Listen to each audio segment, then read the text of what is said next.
టెంపుల్కి వచ్చాం ఫ్రెండ్స్. చూడండి, మీకు ఈ లేపాక్షి అంటే ఇక్కడ శివుడు నాగపడకల దగ్గర ఉండేది, ఈస్ట్ సైడ్ తిరిగి ఉండేది చూపిస్తారు అందరూ. చూపిస్తారు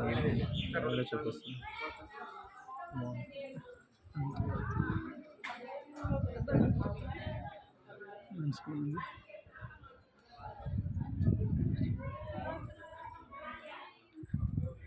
అది మనకు కనబడే గోపురాలు కనబడేది మనకి టెంపుల్ ఫ్రెండ్స్.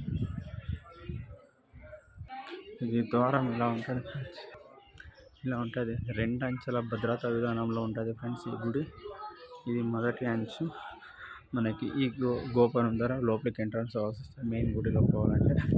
ఇది కళ్యాణ మండపం కోసం కన్స్ట్రక్షన్ చేసినారు, సగంలో ఆపేసినారు, ఎందుకు ఆపేసినారో తెలియదు. చుట్టుపక్కల టెంపుల్స్ ఉన్నాయి. ఇది మనకు ఒకప్పుడు మీటింగ్ హాల్ మాదిరిగా, లేకపోతే ప్రజలు నివాసం ఉండడానికి ఉంచుకున్నట్టున్నారు. మీకు శ్రీరాముడు ఇక్కడ వచ్చి భోజనం చేసినది అదంతా కూడా చూపిస్తాము. చూడండి, అట్లా మీకు జూమ్ చేసి చూపిస్తాను. చూడండి,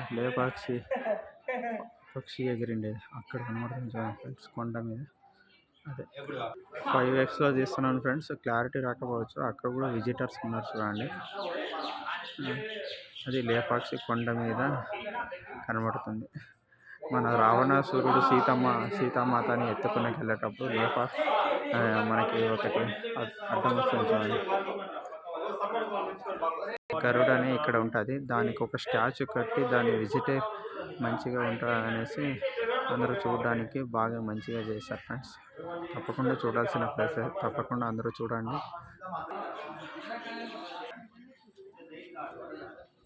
మీటింగ్ చూడండి అంతా ఎలా ఉంది.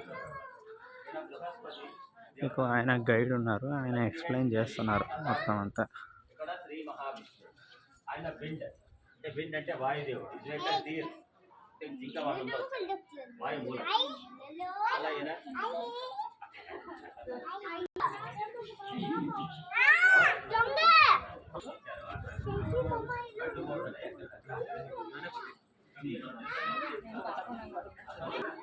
విశ్వామిత్రుడు, కుబేరుడు,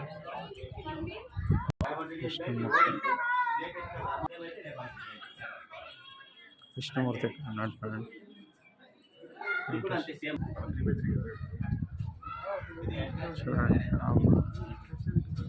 ప్రతి స్తంభం మీద ప్రతి దేవుడి విగ్రహం చెక్కిన.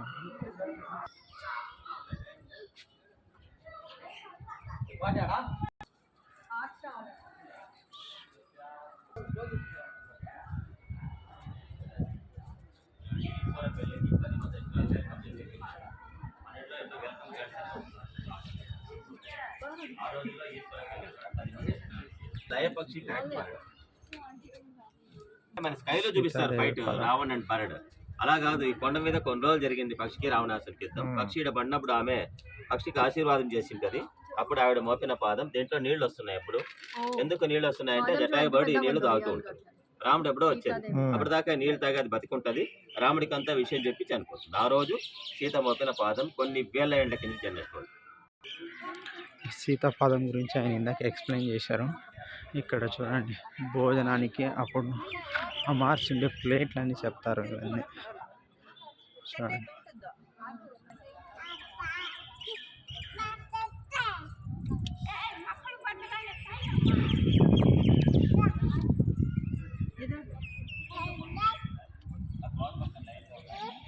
హనుమాన్ చూడండి అక్కడ.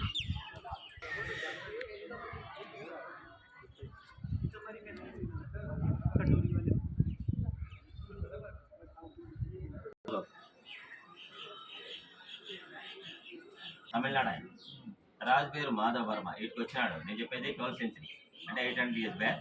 చోళరాజు దీన్ని ప్రతిష్ఠ చేశాడు. ఇక్కడ వచ్చి మనుమలికం ఆల్రెడీ ఉన్నాయి, అవి చూసి చోళరాజు దీన్ని ప్రతిష్ఠ చేశాడు. ఆ మంటపాలు రెండు అతను కట్టించాడు. అవి రెండు మన వాళ్ళు ఇప్పుడు దాంట్లో యాగాలు చేస్తారు. శివరాత్రికి 2 days చండీ యాగం చేస్తారు. అక్కడ ఉగాది నాడు పూజారులు ఆడించాలి, పంచాంగం చేస్తారు. ఆ 2 మంటపాలు, ఈ లింగం మాత్రం 800 years. ఇవి చూసి విరూపన్న ఈ గుడిని 1522లో స్టార్ట్ చేస్తాడు. గుడి కట్టి 1538కి కళ్ళు పోతాయి. 16 ఏళ్ళు కట్టారు. అక్కడ యాగం జరుగుతుందంట, యాగశాల. ఇది చోళ డైనసిటీ వాళ్ళు కట్టించినారంట ఈ మంటపాలు రెండు. చూడండి,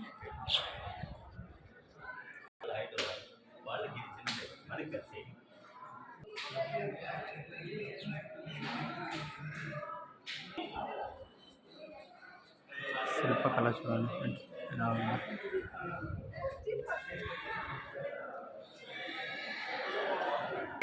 ఇది మెయిన్ టెంపుల్.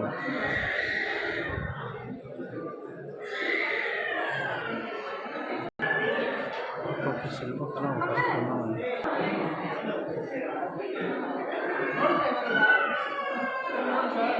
పైన కూడా మీకు పెయింటింగ్స్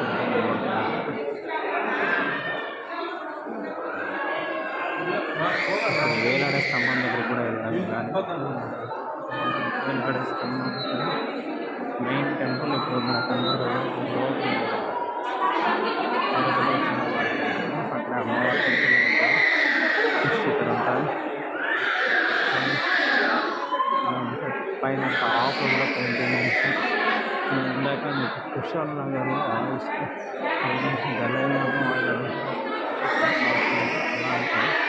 ప్లాస్టిక్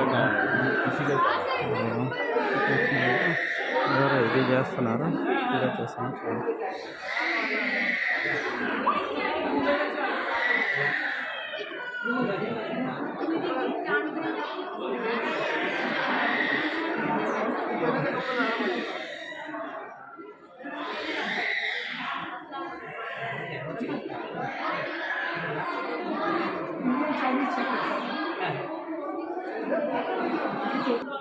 ట్రై చేస్తున్నారు చూద్దాం.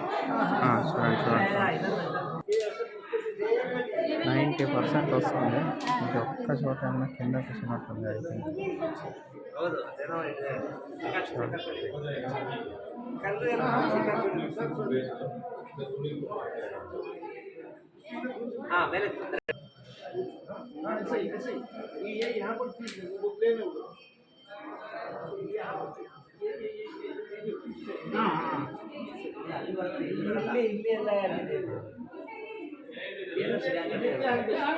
నైంటీ 97% దాకా ఇది గాల్లోనే ఉంది. పిల్లలు ఓన్లీ 2-3% కూర్చోమంటుంది. చూడండి కనబడుతుంది వస్తుంది. టాప్లో చూడండి పెయింటింగ్. అందరూ తప్పకుండా చూడాలి. మంచి వర్క్ ఇలా ధ్వజస్తంభం ఉంటుంది. మన ఎంట్రన్స్లో ఫస్ట్ గేట్ ఎంట్రీ అవుతుంది. ధ్వజస్తంభం ఉంటుంది. సెకండ్ గేట్ ఉంటుంది. ఫస్ట్ గేట్లో చూడండి ఇలా ఉంటుంది. ఫస్ట్ గేట్ బయటలో ఉంటుంది. ఇదొక ఇది ఉంటుంది చూసుకోవచ్చు మీరు. ధ్వజస్తంభం చూడండి ఇంత పెద్దగా ఉందో. ఎంట్రన్స్ ఎలా ఉంటుంది ఫ్రెండ్స్. లేపాక్ష ఇక్కడ ఆర్చ్ కనబడుతుంది చూడండి. ఆర్చ్ మెయిన్ రోడ్కి ఉంటుంది టెంపుల్గా. వాటిని 200 meters అలా ఉంటుంది. ఇది ఎంట్రన్స్. ఇది ఓకే. Thank you friends. జై శ్రీరామ్, జై హింద్, భారత్ మాతా కీ జై.